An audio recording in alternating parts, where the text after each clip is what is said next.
Quisiera darles, en nombre del rector de la Universidad de Alcalá y en el mío como vicerrector de Relaciones Internacionales, la bienvenida a los presentes y a las personas que constituyen en este momento o que me acompañan en la mesa.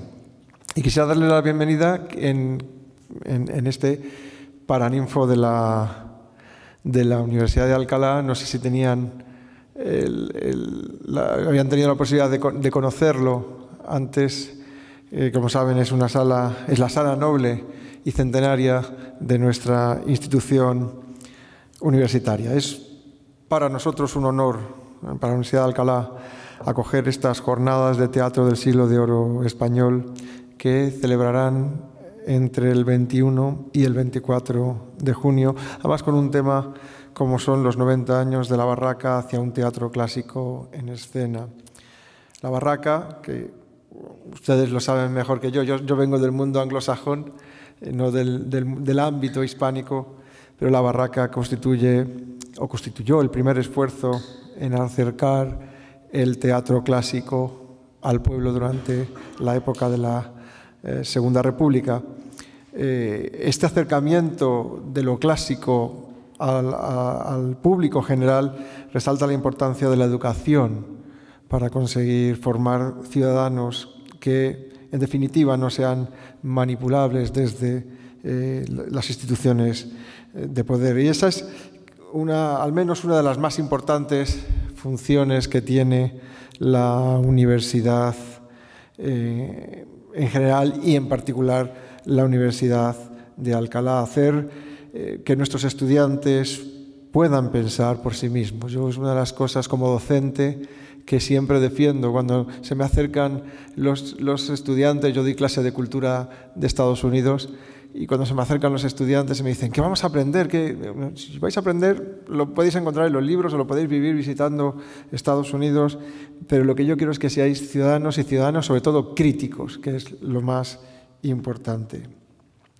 ¿Y qué mejor lugar para hacer la inauguración de estas jornadas que el Paraninfo, como decía, de nuestra universidad? Una estancia en la que, como ustedes conocen, se entregan todos los años el Premio Cervantes, que es el máximo galardón de las letras en español. Y además, rodeado precisamente de nombres que se enlazan con ese siglo de oro de nuestras letras hispánicas. Como no todo va a ser trabajo, espero que en las jornadas los participantes pues también puedan disfrutar de Alcalá, que, como saben, es una ciudad universitaria patrimonio de la humanidad. Solo hay 5 universidades patrimonio de la humanidad y nosotros somos una de ellas. Que, por supuesto, degusten las excelentes tapas cervantinas. Y si tienen la oportunidad, aunque veo que hay muchos estudiantes, pero a los que no lo son, que visiten los edificios del campus histórico de la Universidad de Alcalá, las facultades de Económicas, de Filosofía y Letras, los conventos de Trinitarios. Son joyas arquitectónicas que merecen la pena y que están abiertas para todo el público. Concluyo, no quiero extenderme mucho más, deseándoles una feliz estancia y unas muy provechosas conferencias. Y a continuación tiene la palabra don Antonio León Sotelo Amat, jefe del Servicio de Artes Escénicas, Musicales y Audiovisuales de la Comunidad de Madrid, que va a presentar al conferenciante. Muchas gracias, buenas tardes, muchas gracias, vicerrector. Bueno, me toca de alguna forma desde la Comunidad de Madrid y desde el festival dar la bienvenida en este sitio maravilloso. Tenemos el privilegio de estar en el Paraninfo de la Universidad de Alcalá, que para nosotros es excelente. No nos pueden acompañar ni el alcalde ni la concejal responsable de Cultura del Ayuntamiento porque hoy hay sesión plenaria. Y sí nos acompaña Mariano de Paco Serrano, que es el director del festival. Las jornadas forman parte, como todos sabrán, del Festival Iberoamericano del Siglo de la Comunidad de Madrid, que este año celebra su 21ª edición. Y las jornadas que este año se van a centrar en la barraca, las dirige Luciano García Lorenzo, que va a ser quien nos va a dar la conferencia inaugural, que brevemente paso a presentar. Luciano García Lorenzo ha sido profesor de investigación del Consejo Superior de Investigaciones Científicas y profesor en las universidades de Montreal y Complutense de Madrid. Profesor invitado en diversas universidades de Europa y América, Tinker Visiting Professor de la Universidad de Chicago, miembro de la Comisión Científica y de la Junta de Gobierno del Consejo Superior de Investigaciones Científicas, representante de España, en el Comité de Humanidades de la European Science Foundation, asesor literario de la Compañía Nacional de Teatro Clásico y director del Festival de Almagro. El asesor literario en la Compañía Nacional de Teatro Clásico fue cuando la fundó Adolfo Marsillac. Ha sido director de Anales Cervantinos y fundador y director de Cuadernos de Teatro Clásico. Ha editado textos de diferentes autores, desde Cervantes a Claudio Rodríguez, y es autor y coordinador de más de 30 monografías dedicadas especialmente al teatro clásico español. Ha publicado 5 libros de poesía: Día a Día, Cenizas y Diamantes, Verde Oscuro, Cuaderno de Derrota y La Piel Dulce, y es autor también de un libro de relatos, Cuaderno de las Cosas, y de un texto teatral, Periferia.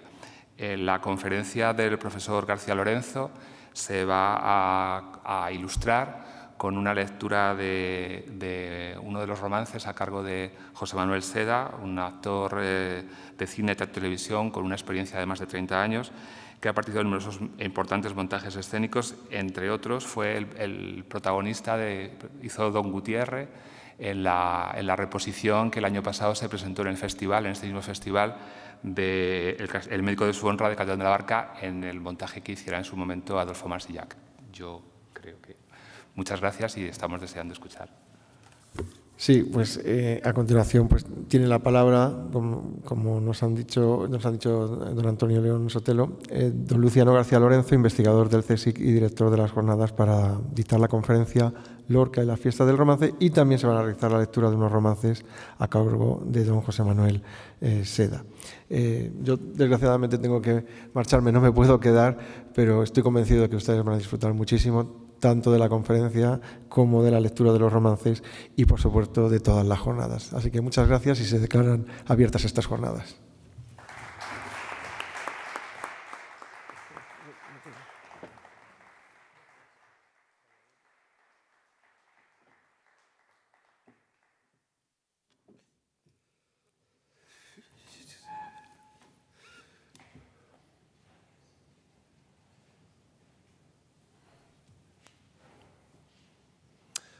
Bueno, buenas tardes.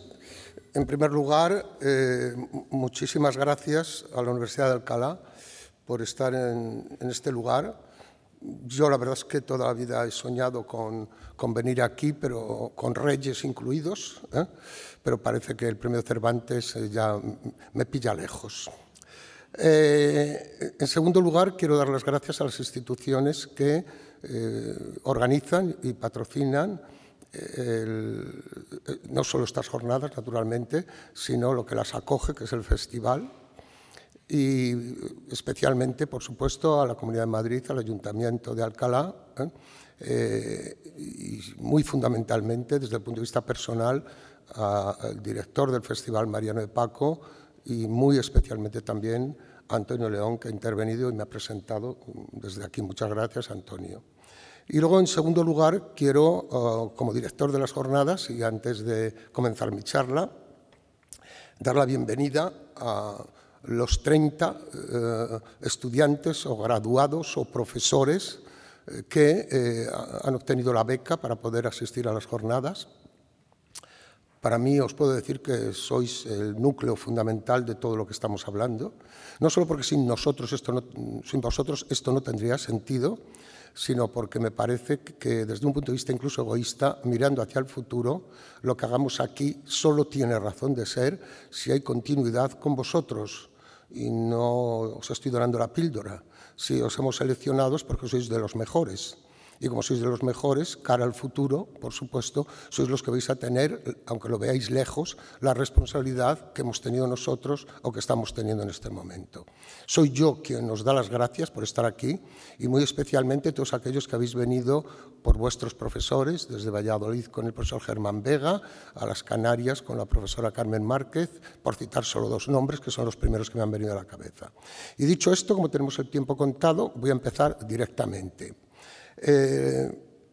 La charla que voy a dar yo creo que ha cambiado un poco desde que la empecé a preparar porque no iba a ser la charla introductoria, pero dado que me ha tocado hacerlo en este momento, la primera parte va a estar dedicada precisamente a centrar el motivo de todas estas jornadas, que es ¿qué fue la barraca? Y lo hago porque estoy seguro que mis colegas que están aquí, por supuesto, que saben más que yo de qué fue la barraca, porque para eso se han sido elegidos para venir a hablar. Pero estoy seguro que algunos o bastantes de vosotros, pues la barraca os pille muy lejos. No solo os pille muy lejos en el tiempo, sino también porque no tenéis por qué saber de todo y vuestros profesores tampoco tienen por qué explicar de todo, ¿eh? Y por lo tanto voy a responder a una pregunta. ¿Qué es la barraca y qué sentido tuvo la barraca?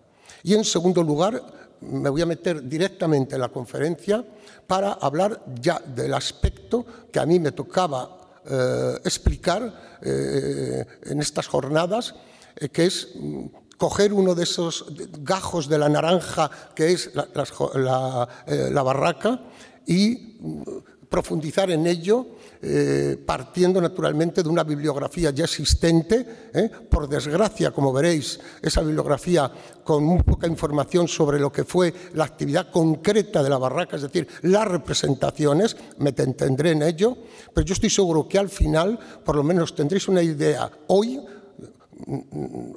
Ahora mismo todos estamos pendientes de lo que va a suceder los 3 próximos días y estoy seguro que vais a saber de la barraca, sobre todo vosotros los estudiantes, mucho más que muchísimos profesores, porque en ningún momento se ha dado tantas horas dedicadas concretamente a un tema como es el de la barraca. La barraca es una de las realidades más importantes de la historia de la cultura española contemporánea. Va a haber una serie de frases que os puede sonar un poco retórico y que pueden parecer un poco maximalistas, pero es que responden a la realidad. Y responden a la realidad porque mucho de lo que se hizo por parte de la República en los años 30 ha quedado en el olvido. Y sin embargo, la barraca, yo he dado cursos, como antes decían, en el extranjero y yo allí he hablado de la barraca. Y la barraca se le conoce internacionalmente. Y la barraca se pone como ejemplo de una actividad cultural partiendo de las instituciones públicas como uno de los testimonios más importantes a seguir, no solo por este país, sino en general por todos los países occidentales que les ha interesado desde el primer momento patrocinar, movilizar al público a través de una etapa determinada de la historia cultural y literaria de España, como es el Teatro Español del Siglo de Oro. No estamos hablando, evidentemente, de un hecho concreto y que pasó desapercibido o que podía haber pasado desapercibido. Es verdad, ya lo afirmo y luego hablaré de ello, que hay un nombre fundamental, un nombre esencial en la experiencia de la barraca que explica casi todo, que es el nombre de García Lorca. Vosotros sois muy jóvenes y no habéis tenido a lo mejor la oportunidad que he tenido de viajar por distintos países del mundo y de enseñar en distintas universidades del mundo, y os puedo decir que cuando salimos del ámbito estrictamente de los profesores de literatura o los profesores de historia quizá de España, de lo que nos hablan es de Picasso, nos hablan de la Sagrada Familia de Barcelona, es decir, nos hablan de 3 o 4 cosas concretas, y entre esas o 4 cosas concretas siempre hay 2 que están absolutamente presentes: Cervantes y García Lorca, siempre. Y la barraca no la vamos a poder entender sin la figura que yo voy, por supuesto, a ponerla en primer plano, de Federico García Lorca. La barraca se funda en 1931, no voy a dar fechas, va a ser la única fecha prácticamente que voy a dar y nos centramos ahí. Se funda en 1931 en plena República con dos fines determinados, muy determinados. Por una parte, en la línea de lo que hacía también instituciones como las misiones pedagógicas de Alejandro Casona o lo que hacía el Búho de Max Au, compañías de teatro que con un sentido misionero, en el mejor sentido de la palabra, de la cultura, llevando la cultura a donde no llegaba nunca. A Sanabria, en Zamora, por desgracia, hoy gran parte de ella desaparecida y sobre todo los castaños de Sanabria por los incendios. A esos lugares miserables entonces y donde no solo nos llegaba el teatro y mucho menos nos llegaba una personalidad como García Lorca, es que tampoco sabían ni siquiera lo que era el cine en la mayoría de estos pueblos. Pues igual que el rey había ido años antes a las Urdes, las misiones pedagógicas y la Barraca lo que pretende es a pueblos de la España, sobre todo del norte, pero también a ciudades, Santander, por supuesto también Madrid, para mostrar lo que es el patrimonio más importante que quizá desde el punto de vista literario podemos ofrecer al mundo, dejando aparte naturalmente el Quijote, que es nuestro teatro del siglo de oro. Yo, perdonadme que haga un paréntesis, sin nacionalismo de ningún tipo, los que me conocen yo creo que a lo mejor me critican precisamente por lo contrario, pero indudablemente no hay ningún país en Occidente que pueda presentar, excepto naturalmente Grecia, no hay ningún país que pueda presentar una riqueza como es la del teatro clásico español. Puede haber un nombre que está por encima, es posible, ahí son gustos personales, que esté por encima incluso de nuestro teatro clásico. Es posible, insisto, es cuestión de gustos personales, que es Shakespeare. Pero, sin duda alguna, como bloque podemos sentirnos orgullosos y por eso estamos aquí y hay un festival de teatro clásico, que ese teatro clásico español, esos miles de títulos donde hay, por supuesto, de todo, sin embargo, hay unas decenas de obras de teatro que indudablemente pueden estar a la altura y representando una de las etapas más importantes del teatro occidental.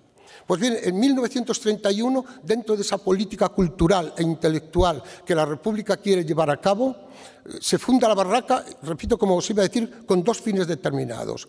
En primer lugar, llevarlo a los más desfavorecidos, llevarlo a los pueblos, sobre todo de la provincia de Soria. Ahora os cuento una experiencia maravillosa en San Leonardo de Yagüe, un pueblecito de la sierra, precioso por otra parte, de Soria. Y en segundo lugar, una segunda misión es poner al teatro español del siglo de oro en primer plano en cuanto a la cultura española y en cuanto al acercamiento de esta cultura a todos los núcleos sociales, es decir, también representan en Madrid, también representan en la Universidad Menéndez Pelayo de Santander, pero sobre todo, no lo olvidemos, llevarlo a aquellos que más lo necesitaban. No con un sentido quizá tan misionero como lo tuvieron las misiones pedagógicas, pero sí con un sentido de entrega y sobre todo de una enorme generosidad por parte de los universitarios españoles de entonces, por parte de un Federico García Lorca con poco más en la veintena, pero con poco más de la veintena, y por parte de estudiantes de arquitectura, para todo lo que había que llevar a cabo con los decorados, por llamarlo de alguna manera, una palabra antigua, pero decorados entonces al fin y al cabo, con los figurines de los trajes, etcétera, y con los estudiantes, sobre todo de la Facultad de Filosofía y Letras, de la que representaba, por ejemplo, Eduardo Ugarte, que fue el codirector con Federico García Lorca de la Barraca. Este sentido, repito, de renovación de nuestros clásicos, de exposición de nuestros clásicos, llega, y perdonadme la palabra, no me gusta usarla mucho porque se ha usado muy demagógicamente, pero sí hay un sentido de llegar al pueblo. Hay un sentido de llegar a todos aquellos que no saben leer teatro. Evidentemente es muy difícil leer teatro, hay que reconocerlo, porque no está escrito, el teatro no está escrito para que se lea, está escrito para que se lea, sino que íbamos a hacer los profesores de literatura, pero el teatro está escrito sobre todo para verlo representado. Pues bien, sin duda alguna, esos analfabetos y analfabetas que veían las obras de teatro en los escenarios reaccionaban de una manera tan asombrosa que se cuenta siempre, y yo la voy a repetir, lo que ocurrió en San Leonardo de Yagüe, en la provincia de Soria, cuando llega allí uno de los entremeses cervantinos, y donde el entremés de la guarda cuidadosa, donde se enfrentan por el amor de la fregona cristinica, por un lado el soldado y por otra parte el sacristán, y al final, a pesar, ahí está el Cervantes heroico, el Cervantes épico, el Cervantes incluso, digamos, en gran parte irónico y sarcástico, que de eso es quizá de lo que más hay en la obra cervantina, y al llegar allí, evidentemente tiene que triunfar lo que triunfa en la obra de Cervantes, que es que el sacristán se lleva a Cristinica, ofreciéndole evidentemente lo de que el soldado no le puede ofrecer, porque el soldado solo le puede ofrecer heridas, ir a combates por salvar España, etcétera, etcétera. De una manera, si queréis, un poco hoy por algunos de una manera patriótica, empleando el pleno sentido de la palabra patriota y no el desgaste que ha tenido esta palabra en los últimos decenios. Pues bien, tan maravilloso resultó aquello que el final tuvo que ser cambiado en las representaciones porque el pueblo se puso en pie y empezar a gritar el soldado, porque era el que se tenía que llevar a Cristinica y no aquel sacristán que lo que le había ofrecido eran las obleas de las hostias y que las iba a tener garantizadas durante mucho tiempo. Y el soldado, el pobre, solo tenía las fes, como se llamaban entonces, es decir, los papeles donde se hablaban de sus triunfos y de sus actividades épicas. Evidentemente esos soldados, que estamos hablando de cultura y se puede hablar de todo, se les llamaba los soldados pretendientes porque ahí estaban en las escaleras de las iglesias de Madrid, muchos incluso pidiendo limosna y otras escribiendo como Cervantes escribe una carta al rey diciéndole: yo he estado en Lepanto, yo he servido a su majestad, denme algo en las Indias.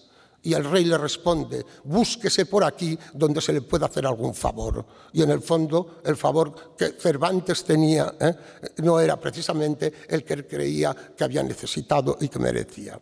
Pues bien, este sentido de la barraca, este sentido misionero de la barraca, este sentido de renacer el teatro clásico español, es lo que Lorca va a llevar a cabo con estos estudiantes, llevando a escena 13 obras clásicas de nuestro teatro clásico, desde las más conocidas, El caballero de Olmedo, Fuenteovejuna, La vida es sueño, algún entremés cervantino, y ahora ya entramos directamente en lo que nos interesa. Estas 74 representaciones que hicieron pues muy diferentes lugares, evidentemente sí quiero dejar constancia de una cosa. No fue solo la generosidad que tuvieron las autoridades del momento, porque hay dos caras. Como en toda la política, hay dos caras. Generalmente triunfa la peor, pero Indalecio Prieto, que era el ministro de Hacienda, el presidente del Gobierno de la República, le dijo a Fernando de los Ríos, gran pensador, gran ejemplo de la institución de la libre de enseñanza y de la llegada al pueblo de la cultura, habían conseguido que el gobierno subvencionara la barraca, pero siempre quedaba, en este caso el propio presidente de gobierno, Oveja Negra, que le dijo a Fernando de los Ríos: ahí tienes el dinerito para vuestros títeres. Quizá todavía sabemos muy bien cómo la palabra titiritero se sigue poniendo en evidencia cuando, en lugar de llegar a La vida es sueño, una de las obras más respetadas en el mundo, se emplea la palabra titiritero englobando incluso, Dios mío, a La vida es sueño. Pues bien, esto que se pretende hacer por parte de la República y por parte de la barraca tiene 13 obras de teatro, como he dicho, pero ya ahora voy a entrar en una parte que me corresponde a mí, porque el resto es lo que vais a escuchar durante el resto de los días. Insisto que vais a ser los que más vais a saber, porque aquí va a venir a hablaros de la música en la barraca, de la plástica en la barraca. Os van a hablar de muy distintos aspectos de la barraca. Aquí tengo colegas que están ya y que lo van a hacer a partir de mañana por la mañana. Pues bien, una de esas partes de la barraca, que es lo que yo me he comprometido a hacer, una de esas representaciones de la barraca, es lo que se denominó la fiesta del romance. Y la fiesta del romance es peculiar dentro de todo lo que se hizo, porque se salió de las normas que se habían impuesto en varios aspectos. En primer lugar, no era una sola pieza de teatro, no era una sola pieza, sino que son 3 romances. dramatizados, como vamos a ver.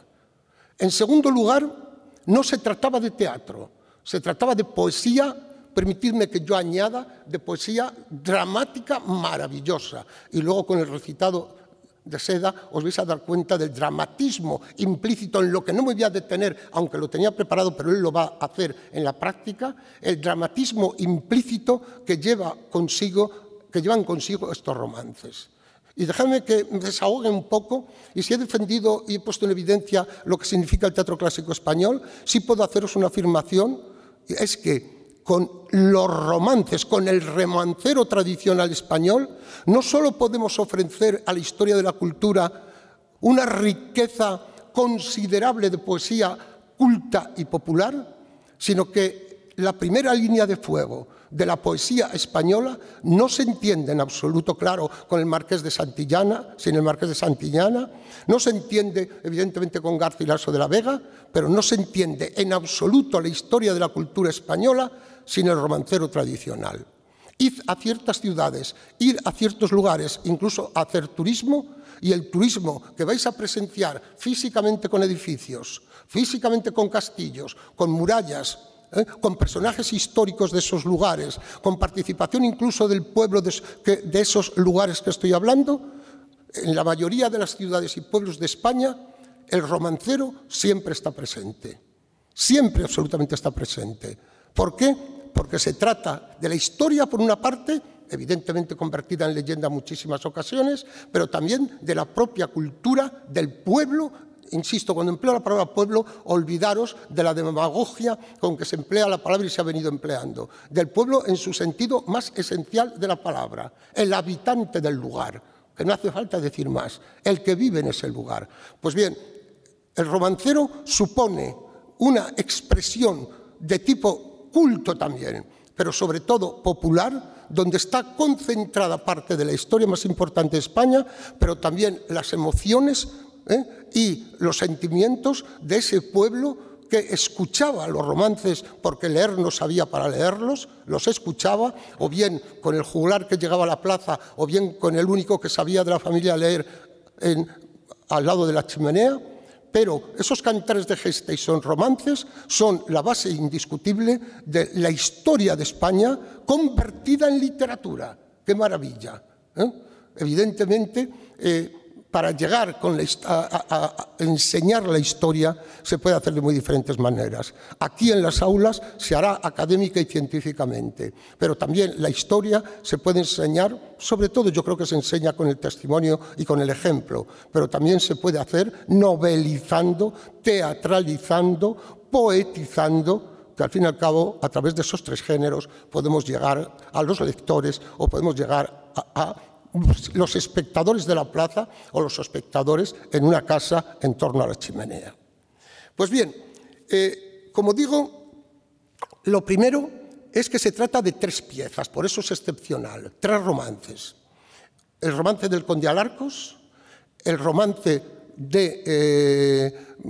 que luego dramatizó Lope en una obra de teatro llamada Las Almenas de Toro, que es el romance de las Almenas de Toro, y el tercer romance, que es contemporáneo y es la tercera característica que distingue este espectáculo del resto de los que montó la Barraca. Y es que se trata de un romance contemporáneo, no gratuitamente elegido por Lorca, sino porque, como él mismo lo dice, partimos de romances del siglo XV o principios del siglo XVI para llegar a la vigencia, a la vitalidad del romance en pleno siglo XX, 1931, con nombres detrás inmediatos como Juan Ramón Jiménez o como el propio Federico García Lorca. Ahora me detendré sobre todo en hablar de Lorca y del romance. La dramaturgia para llevar a esta escena fue realizada por el propio Lope de Vega, pero ya os anticipo, porque hablaré ahora de ello más concretamente, fue muy simple. Fue una dramaturgia en la que había unos personajes, veremos que estáticos, y un narrador. Ese narrador, cogiendo las partes narrativas explicativas, situacionales del romance, y luego los diálogos de los personajes repartidos entre distintos actores de la propia compañía de la barraca. Todo este trabajo es lo que compone la fiesta del romance, y con un último deseo, vamos a llamarlo así, del propio Lorca, que expresa en muchísimas ocasiones, y es: no voy a poderme detener en ello, es apasionante para mí, he escrito mucho sobre ello, pero es demostrar, y esto es importante para vosotros, los jóvenes, demostrar que en la historia del teatro español hay tragedia, hay teatro trágico. Siempre ha sido la gran discusión. En España no podía haber teatro trágico, sobre todo en el siglo de oro, porque el teatro trágico sigue paganismo. Y en un país con una concepción católica de la existencia y del desarrollo literario no puede haber una tragedia. Por supuesto, no puede haber una tragedia griega, pero sí puede haber otro tipo de tragedia. ¿Es que no es tragedia El castigo sin venganza? ¿Es que no es tragedia El caballero de Olmedo? ¿Es que no es tragedia, como ahora hablaré, las obras que nacen sobre el conde Alarcos? Y eso, que no puedo leeros citas, pero sí que García Lorca pretende, de alguna manera, y me va a salir una frase, si queréis, un poco redonda, pero estoy intentando tomarla del propio Lorca, lo que pretende es mostrar un país determinado, su cultura y sus vivencias, con un sentido trágico de la existencia. Alguien me dirá: eso es Unamuno más que Lorca. No. Lo que pasa es que hemos puesto esta frase, hemos seguido esta frase de Unamuno tantas veces repetida y experimentada por el propio Unamuno personalmente, pero realmente de una manera concreta en el teatro no lo hizo tanto Unamuno, aunque lo intentó, sino el que lo hizo fue Federico García Lorca, y ahí ha estado en el teatro, la casa de Bernarda Alba, no sé si está todavía en el Teatro Español de Madrid. Es que no es una tragedia de Andalucía, como algunos han dicho, que es tanto como decir de la cultura española. Por supuesto, es que se quiere más tragedia que un personaje de Lorca como Bernarda Alba, que a sus hijas les impone silencio, y la palabra que por esencia para mí muestra lo que es el sentimiento trágico de la vida, es sin duda alguna la última palabra a que se nos condena cuando acabamos, que es silencio. No es otra cosa. Se habrá empezado poéticamente, se habrá buscado vacío, se habrá buscado soledad, pero realmente lo que queda es el silencio.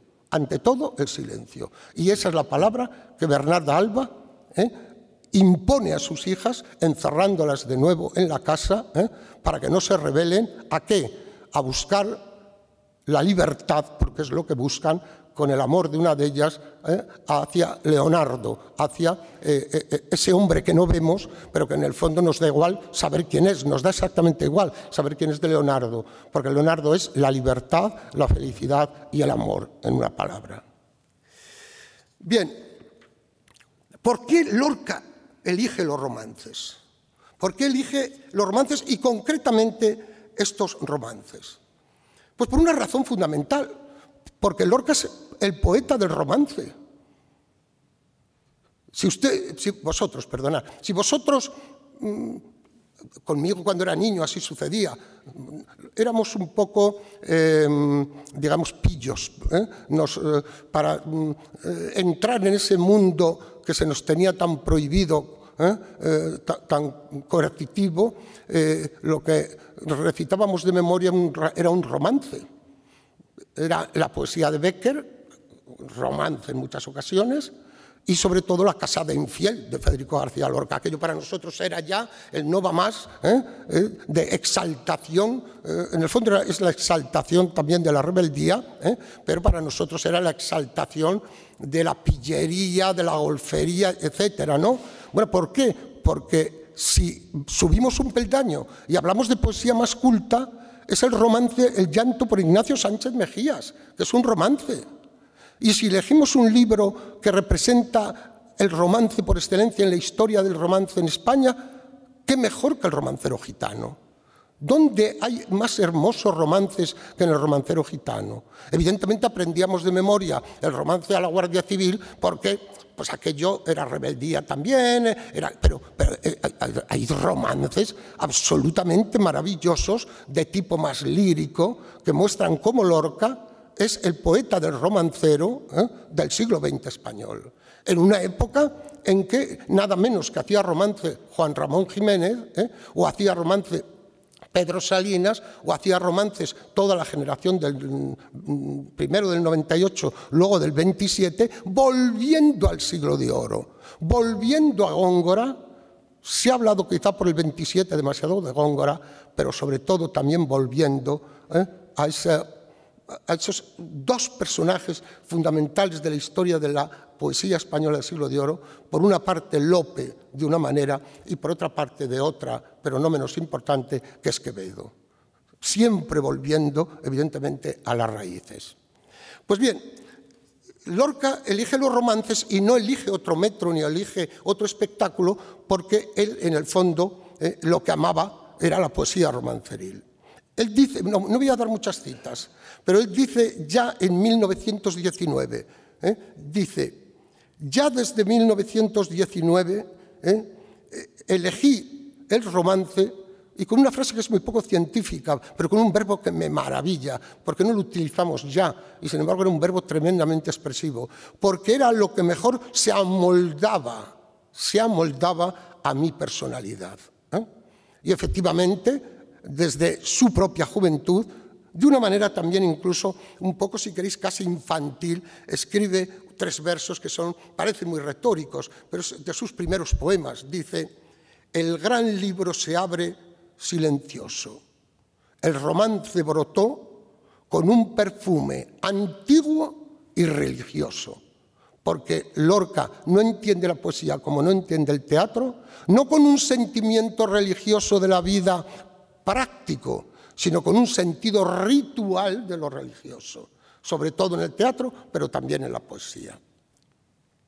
Hay un artículo, para quien no crea que es que estoy hablando, yo rindo tributo a Lorca y rindo tributo a los que han estudiado esto, que sí os puedo decir que sobre la fiesta del romance solo hay un artículo de una persona que va a hablaros, Javier Huerta Calvo, el profesor Javier Huerta Calvo, es el único que ha escrito un romance realmente sobre la fiesta, perdón, un artículo hablando de muchas cosas, pero entre ellas la fiesta del romance.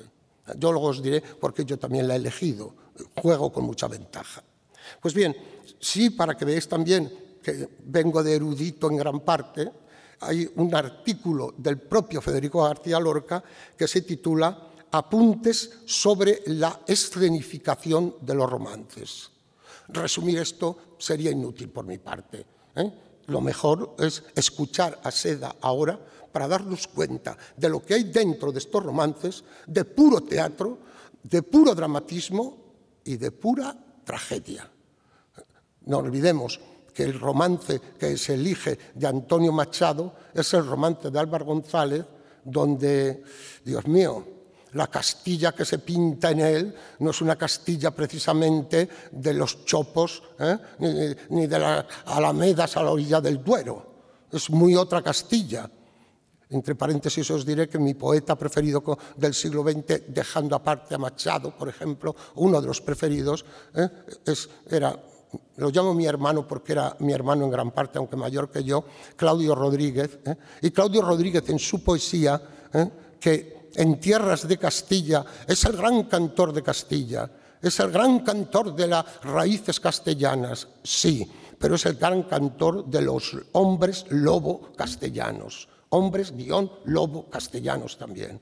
Lo blanco y lo negro, evidentemente, como es la cultura de cualquier país y la cultura de cualquier sociedad. Ha habido un incendio ahora en tierras de Claudio Rodríguez y allí ha aparecido no solo la pérdida de los pinos y de los castaños, no solo la pérdida de los pastos, sino ha habido una palabra que se está repitiendo continuamente, el lobo, el lobo, el lobo, el lobo.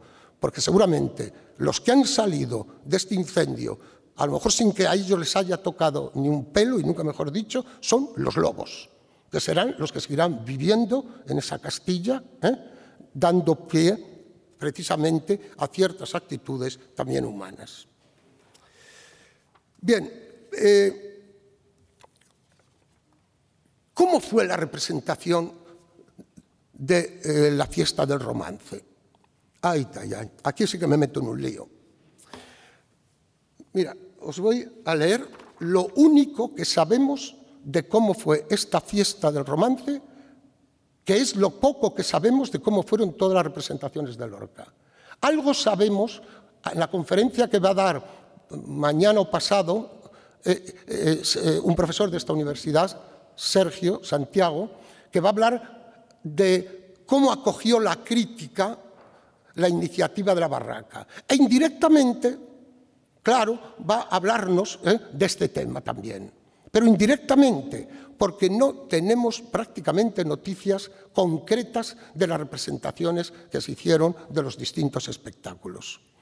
Hay un libro del que hemos bebido todos y seguimos bebiendo, que es un libro que se titula La barraca de Federico García Lorca, bueno, el título más o menos, de Luis Sáez de la Calzada, que es el que nos ha servido de base para todo, porque Luis Sáez de la Calzada era actor de la barraca. Y de los recuerdos que le quedaron, él escribió un libro. Y de ese libro es donde tenemos las pocas noticias sobre los espectáculos concretos de la barraca. ¿Qué dice de la fiesta del romance? Aquí está lo que dice.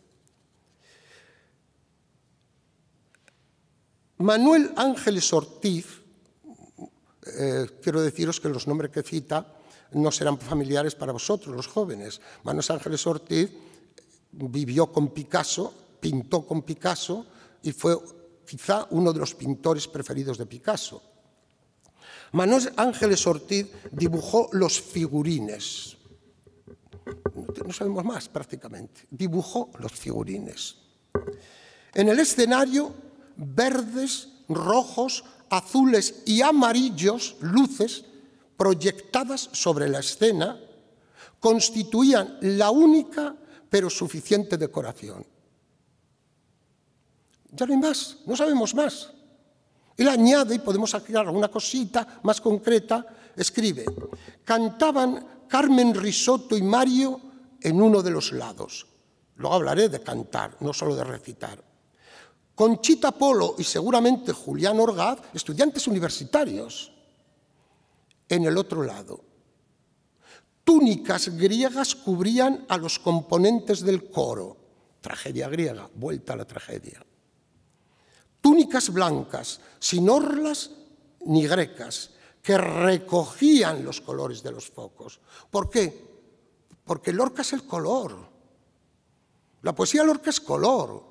La poesía Lorca, no quiero caer en el color de Andalucía y caer en el tópico regionalista. Lorca es el color. Pero disculpad que hable en primera persona. Yo escribí hace muchos años un poema donde una estrofa es Castilla y otra estrofa es Andalucía. Y oye, es que cuando lo releo, todavía cuando lo releo ahora, yo hablo de Castilla y hablo de capas pardas. Hablo de tierras grises. Como mucho hablo de caminos azules de la tarde, Machado, Dixit. Pero cuando hablo de Andalucía, hablo de flores y hablo sobre todo de algo que es la vida, que es el agua. Y Lorca es el agua. No puede entenderse la poesía de Lorca sin el agua. Pues bien, ¿por qué los focos en la creación de Lorca desde el punto de vista estético tienen importancia? Porque es el color, verde, rojo, azul y amarillo, y cada uno con un significado determinado en las túnicas de los personajes y en los velos, que ahora nos dirá, sigo leyendo, llevaban las mujeres. Dice: túnicas blancas sin orlas ni grecas que recogían los colores de los focos. Las mujeres del coro llevaban velos por la cabeza. Y no sabemos más. Evidentemente que era una pobreza escenográfica muy grande. Pero lo que sí podemos afirmar es que lo que Lorca con esta obra pretendía no era lo que pretendía con La vida es sueño y con El caballero de Olmedo. lo que pretendía con esta escenificación de los romances era insistir en la esencia de esos romances mismos, que, vuelvo a repetir, es ese sentimiento trágico de la existencia. Leo la siguiente porque hay alguna noticia también un poco desvaída. La retraída infanta corría a cargo de Carmen Galán, que se retorcía los brazos desesperadamente.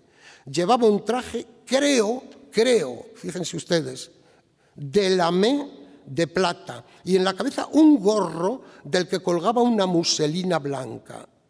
Mi papel era el del rey, Luis de la Calzada, el actor, con una túnica de terciopelo verde y una capa roja bordeada de piel blanca, como de armiño. No lo recuerda tampoco exactamente. La corona era de latón dorado. Debajo de ella llevaba una peluca de seda. Me pintaba barba y bigote, acentuando los rasgos en el maquillaje para dar más carácter a un personaje vil. Segundo párrafo, 2, 4, 6, 7 líneas porque habla de sí mismo y recuerda un poco más. Párrafo anterior, refiriéndose a todos los demás personajes, 2, 4, 6 líneas. Eso es todo lo que sabemos. Lo demás son especulaciones. Pero sí sabemos que el estatismo de los romances están superados no por una acción dramática determinada, sino por algo que es vital naturalmente en los escenarios. Mariano de Paco es director de teatro y lo sabe muy bien y lo practica, que es naturalmente el vestido, que es naturalmente, por supuesto, la luz, la luz, la luz y la luz. Y el que no vea la luz en el escenario está viendo solo una parte pequeña de lo que es el espectáculo dramático. La luz, por otra parte, que en la poesía de Lorca tiene un valor fundamental. En unas ocasiones el valor del silencio, como en Bernarda Alba, en otras ocasiones la luz maravillosa, por supuesto, de la Andalucía que canta con el agua por medio. En una parte la luz, si es que la hay, de Poeta en Nueva York, y por otra parte, sin embargo, esa luz que late en el llanto de Ignacio Sánchez Mejías a las 5 de la tarde, a las 5 de la tarde, a las 5 de la tarde. Voy a acabar, no quiero llevar mucho tiempo por delante, voy a acabar muy brevemente diciendo algo que me parece muy importante y para lo que yo estuve trabajando 4 años para una tesis doctoral. Fijaros si es vieja la cosa, que es el romance del Conde Alarcos. El romance del Conde Alarcos es uno de los romances más hermosos de la literatura española. De los novelescos, es decir, de los que no son históricos, de los que no son una base de tipo histórica, porque la mayoría, no nos engañemos, yo soy de una ciudad que vive del romancero, pero vive del romancero, pero no es la historia lo que se cuenta en esos romances, aunque se base en la historia de esa ciudad. Pues bien, este romance del Conde Alarcos, la primera versión que tenemos, dije que iba a dar una cifra, voy a dar otra, es de 1515. Y cuenta la historia, ahora José Manuel Seda lo recitará o lo dramatizará. Menéndez Pidal, a partir de un momento determinado, estudió este romance como lo han estudiado desde el punto de vista del romance como tal. Yo no estudié tanto el romance porque estaba estudiado, pero Menéndez Pidal en más de una ocasión afirmó que era uno de los romances no solo más hermosos, más dramáticos, más trágicos, sino también más líricos. Y esto es muy importante. ¿Por qué? Porque podemos llegar a los habitantes de Zamora contándoles sus historias sobre el Cid, Doña Urraca y compañía. Pero si no hay lirismo en el romance, y que fijaros si hay lirismo que se nos habla de las mocedades del Cid enamorado, Doña Urraca enamorada del Cid, o sea, claro que se busca la historia dramática a través precisamente del amor en este caso. Pues bien, en estos romances hay un lirismo extraordinario que por eso también Lorca se acerca a ellos. Pues bien, este romance del Conde Alarcos, yo ahora me daría, no para una conferencia, me daría para muchas, porque, como os digo, dediqué 4 años a estudiar, no el romance, pero sí qué surgió después del romance. Y perdonad que sea un poco telegráfico, no me queda más remedio que ser un poco telegráfico.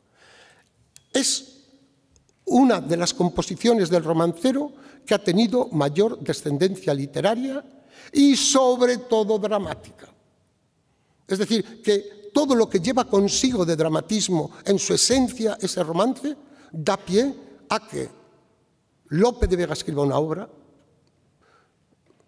que Mira de Amezcua escriba otra obra, que, disculparme, Guillén de Castro escriba una obra, Mira de Amezcua escriba otra obra, Lope de Vega escriba otra obra sin centrarse, como estos dos autores determinados, tanto en la dramatización que hacen ellos, y la descendencia literaria en España y fuera de España ha sido constante hasta 1971, en que León Felipe escribe una obra breve, titulada, claro, El juglarón. Es decir, vuelve a los orígenes para partir del personaje que recitaba, ese juglar que recitaba los cantares de gesta y que luego se convirtieron en romances.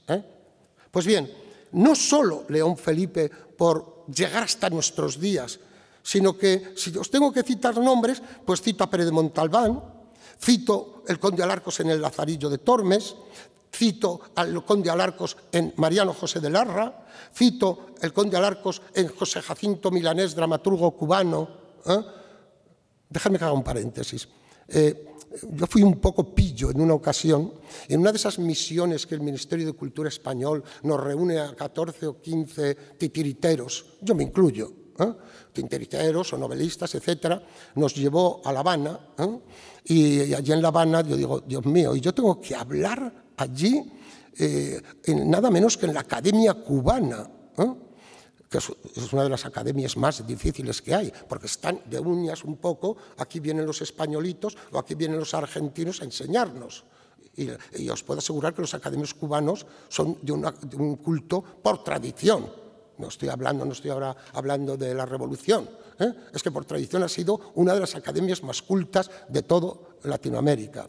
Pues yo iba un poco con miedo, ¿y de qué les hablo yo a esta gente? Y entonces dije, mira, hay un autor cubano que se llama José Jacinto Milanés, para ellos uno de los héroes nacionales dentro de la literatura.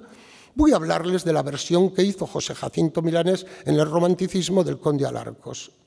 Bueno, pues oye, fue una pillería por mi parte, pero salí muy airoso porque surgió un nacionalismo cubano tan evidente de que yo no fuera allí a cantarles las 40 con el Quijote, que se sintieron, fui el único español, es verdad, que no hablé de literatura española, que se sintieron tan contentos. Pues bien, José Jacinto Milanés en Cuba, el conde Alarcos. Friedrich Schlegel escribe una obra sobre el conde Alarcos. Disraeli escribe una obra sobre el conde Alarcos. Carmen Conde, una de las mujeres, Mariano de Paco sabe muy bien quién es Carmen Conde, murciana como él, una mujer absolutamente maravillosa, extraordinaria. Carmen Conde escribe sobre el conde Alarcos. Y fijaros, voy a acabar con un amigo nuestro. En 1999, Eduardo Vasco, yo era director del Festival de Almagro, y me dice, Luciano, vengo a hacerte una proposición que a lo mejor me das una patada y me echas de aquí a las primeras de cambio. Quiero montar La fuerza lastimosa de Lope de Vega, que tú sabes muy bien porque tienes un capítulo de tu libro dedicado a ella, que es la versión de Lope del conde Alarcos.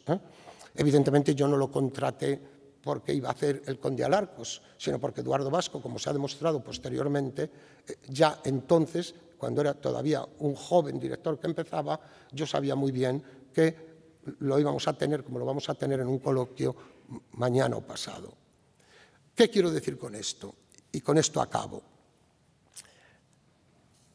Implícitamente, en la propia historia del conde Alarcos, hay teatro. Yo quiero que os quedéis con 4 o 5 ideas. Una de ellas es esa, hay teatro, hay drama, hay tragedia, no lo olvidemos, hay tragedia. Una tragedia que a la española se cumple, y no quiero con esto, ahora, por favor, no penséis en la comparación con rasgos nacionalistas por mi parte. Pero oye, en el romance, el final del romance, como escucharemos ahora, hay destino trágico, como la tragedia griega. Eso de que no puede haber un destino trágico porque dentro del catolicismo es imposible, ni teológica ni filosóficamente puede haber un destino trágico en el hombre. Nosotros no estamos destinados, en el sentido clásico griego. Sin embargo, fijaros, y perdona, te robo 8 versos. Dice el final, allí murió la condesa. Perdón, la historia muy brevemente para que la sigáis mejor.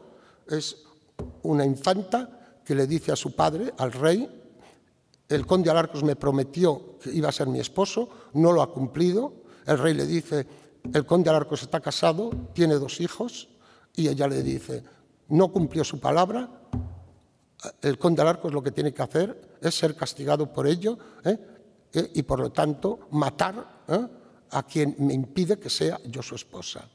Y al final, cuando se ha cumplido eso, dice, allí murió la condesa, la mata, sin razón y sin justicia, mas también todos murieron dentro de los 30 días.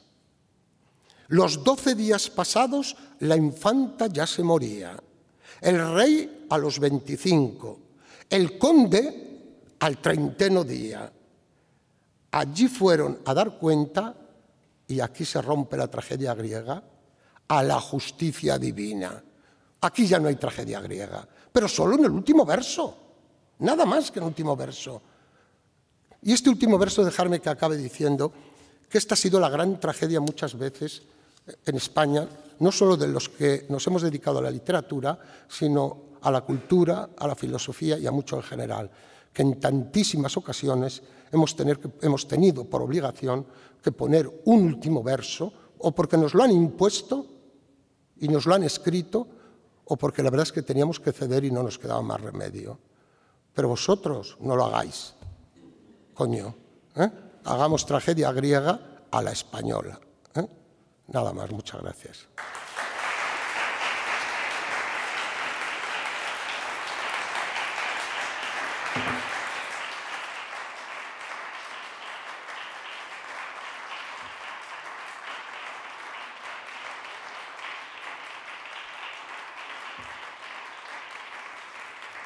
Bueno, vamos a escuchar el romance como complemento de esta charla por parte de José Manuel Seda. Ya os han dicho quién es.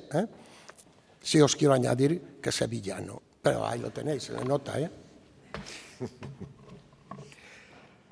Romance del conde Alarcos y de la infanta Solisa. Retraída está la infanta, bien así como solía, viviendo muy descontenta de la vida que tenía, viendo que ya se pasaba toda la flor de su vida y que el rey no la casaba, ni tal cuidado tenía. Entre sí estaba pensando a quién se descubriría. Acordó llamar al rey como otras veces solía, por decirle su secreto y la intención que tenía. Vino el rey siendo llamado, que no tardó su venida. Vídola estar apartada, sola está, sin compañía. Su lindo gesto mostraba ser más triste que solía. Conociera luego el rey el enojo que tenía. ¿Qué es aquesto, la infanta? ¿Qué es aquesto, hija mía? Contadme vuestros enojos, no toméis malenconía, que sabiendo la verdad todo se remediaría. Menester será, buen rey, remediar la vida mía, que a vos quedé encomendada de la madre que tenía. Dédesme, buen rey marido, que mi edad ya lo pedía, con vergüenza os lo demando, no con gana que tenía, que aquestos cuidados tales a vos, rey, pertenecían. Escuchada su demanda, el buen rey le respondía: esa culpa, la infanta, vuestra era, que no mía, que ya fuera descasada con el príncipe de Hungría. No quisistes escuchar la embajada que venía, pues acá en las nuestras cortes, hija, mal recaudo había, porque en todos los mis reinos vuestro par igual no había, si no era el conde Alarcos, hijo y mujer tenía. Convidadlos vos, el rey, al conde Alarcos un día, y después que hayáis comido, decidle de parte mía, decidle que se acuerde de la fe que de él tenía, la cual él me prometió, que yo no se la pedía, de ser siempre mi marido y que yo su mujer sería. Yo fui de ello muy contenta y que no me arrepentía. Si casó con la condesa, que mirase lo que hacía, que por él no me casé con el príncipe de Hungría. Si casó con la condesa, de él es culpa, que no mía. Perdiera el rey en la huir el sentido que tenía, mas después en sí tornado con enojo respondía: no son estos los consejos que vuestra madre os decía. Muy mal mirastes, infanta, do estaba la honra mía. Si verdad es todo eso, vuestra honra es ya perdida. No podéis vos ser casada siendo la condesa viva. Si se hace el casamiento por razón o por justicia, en el decir de las gentes, por mala seréis tenida. Dadme vos, hija, consejo, que el mío no bastaría, que ya es muerta vuestra madre a quien consejo pedía. Yo os lo daré, buen rey, de este poco que tenía. Mate el conde a la condesa, que nadie no lo sabría, y eche fama que ella es muerta de un cierto mal que tenía, y tratarse al casamiento como cosa no sabida. De esta manera, buen rey, mi honra se guardaría. De allí se salía el rey, no con placer que tenía. Lleno va de pensamientos con la nueva que sabía, vido estar al conde Alarcos entre muchos que decía: ¿qué aprovecha, caballeros, amar y servir amiga? Que son servicios perdidos donde firmeza no había. No pueden por mí decir aquesto que yo decía, que en el tiempo que yo serví, una que tanto quería. Si muy bien la quise entonces, agora más la quería. Mas por mí pueden decir: quien bien ama tarde olvida. Estas palabras diciendo, vido al buen rey que venía, y hablando con el rey de entre todos se salía. Dijo el buen rey al conde, hablando con cortesía: convidaros quiero, conde, por mañana en aquel día, que queráis comer conmigo por tenerme compañía. Que se haga de buen grado lo que su alteza decía. Beso sus reales manos por la buena cortesía. Detenerme he aquí mañana, que estaba de partida, que la condesa me espera según carta me envía. Otro día de mañana el rey de misa salía. Asentóse luego a comer, no por gana que tenía, sino por hablar al conde lo que hablar le quería. Allí fueron bien servidos, como al rey pertenecía. Después que hubieron comido, toda la gente salida, quedóse el rey con el conde en la tabla do comía. Empezó a hablar el rey la embajada que traía. Unas nuevas traigo, conde, que de ellas no me placía, por las cuales yo me quejo de vuestra descortesía. Prometistes a la infanta lo que ella no vos pedía, de siempre ser su marido, y a ella que le placía. Si a otras cosas pasastes, no entro en esa porfía. Otra cosa os digo, conde, de que más os pesaría: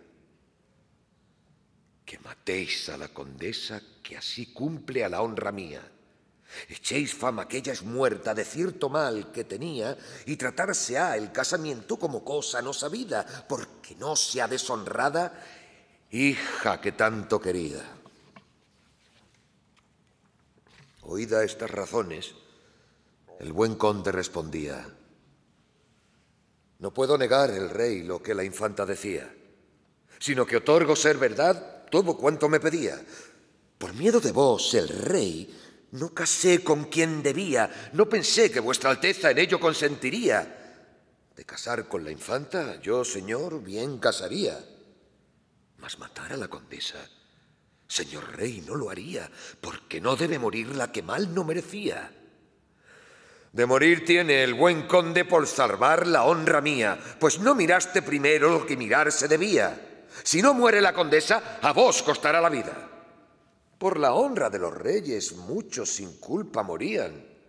Porque muera la condesa no es mucha maravilla. Yo la mataré, buen rey, mas no será la culpa mía.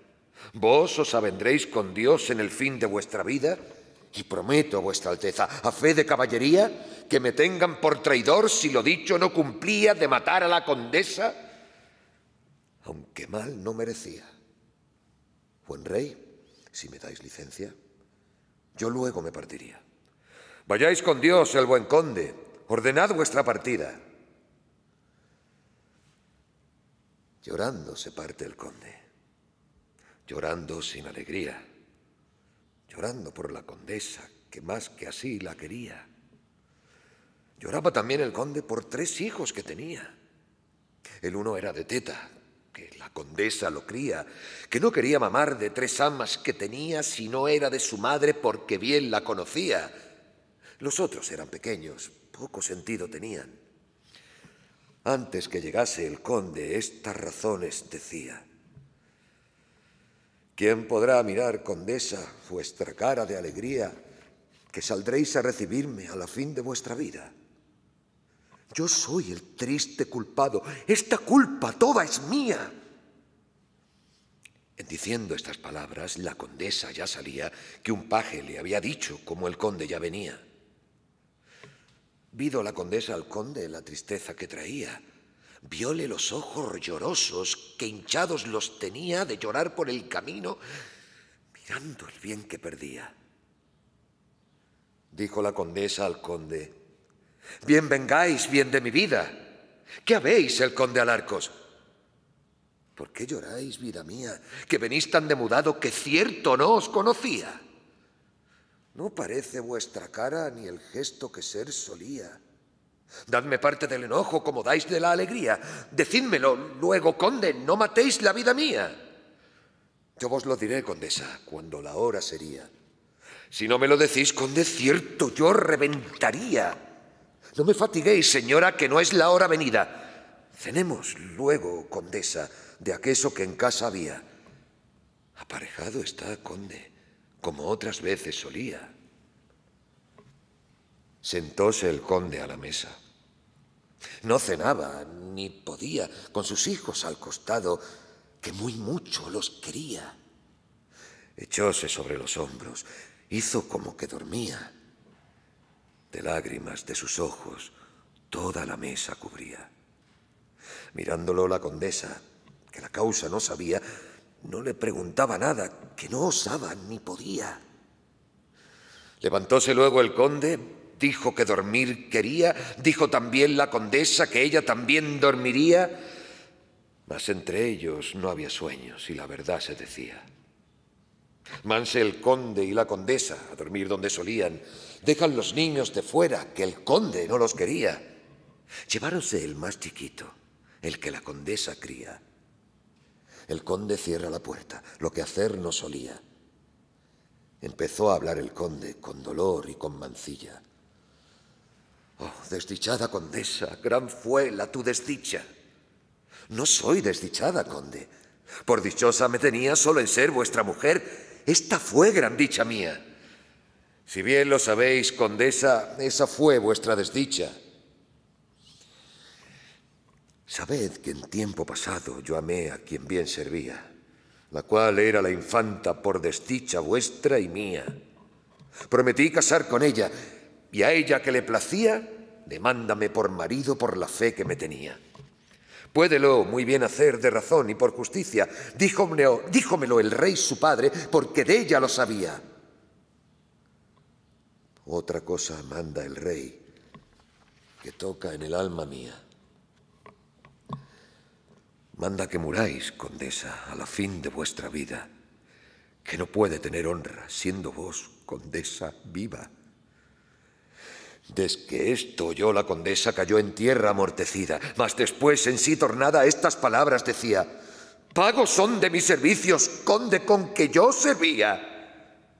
Si no me matáis, el conde, yo bien os aconsejaría: enviédesme a mis tierras, que a mi padre me ternía. Yo criaré vuestros hijos mejor que la que vernía. Yo mantendré castidad como siempre os mantenía. De morir habéis, condesa, en antes que venga el día. Bien parece, conde Alarcos, yo ser sola en esta vida, porque tengo el padre viejo, mi madre ya es fallecida, y mataron a mi hermano, el buen conde don García, que el rey lo mandó matar por miedo que de él tenía. No me pesa de mi muerte, porque yo morir tenía. Mas pésame de mis hijos, que pierden mi compañía. Hácemelos venir, conde, y verán mi despedida. No los veréis más, condesa, en días de vuestra vida. Abrazad este chiquito, que aqueste es el que os perdía. Pésame de vos, condesa, cuanto pesarme podía. No os puedo valer, señora, que más me va que la vida. Encomendaos a Dios, que esto hacerse tenía. Dejéisme decir, buen conde, una oración que sabía. Decidla presto, condesa, en antes que venga el día. Presto la habré dicho, conde, no estaré un Ave María. Hincó las rodillas en tierra, esta oración decía: en tus manos, Señor, encomiendo el alma mía. No me juzgues mis pecados según que yo merecía, mas según tu gran piedad y la tu gracia infinita.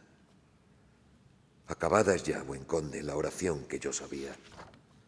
Encomiéndoos esos hijos que entre vos y mí había, y rogad a Dios por mí mientras tuviéredes vida, que a ellos sois obligado, pues que sin culpa moría.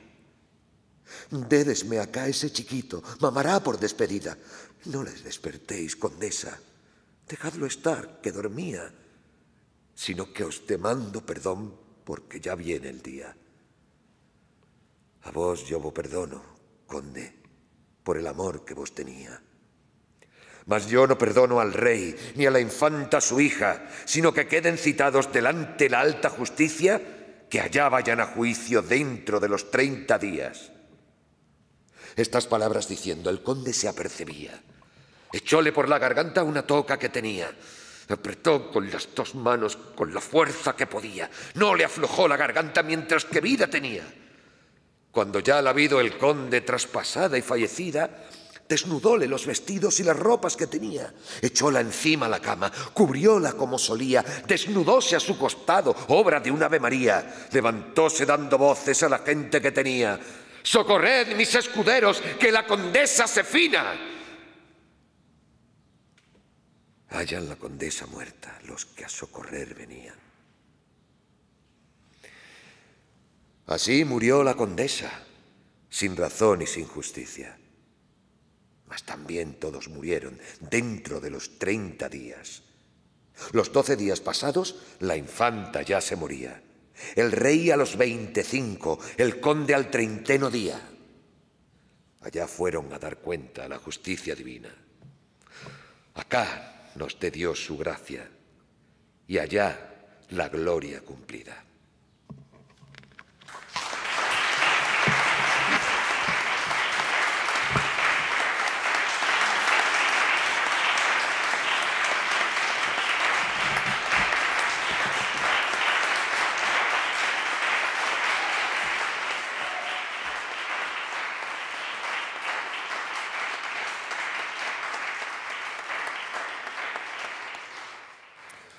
Bueno, pues que la justicia divina nos venga a todos. Muchas gracias.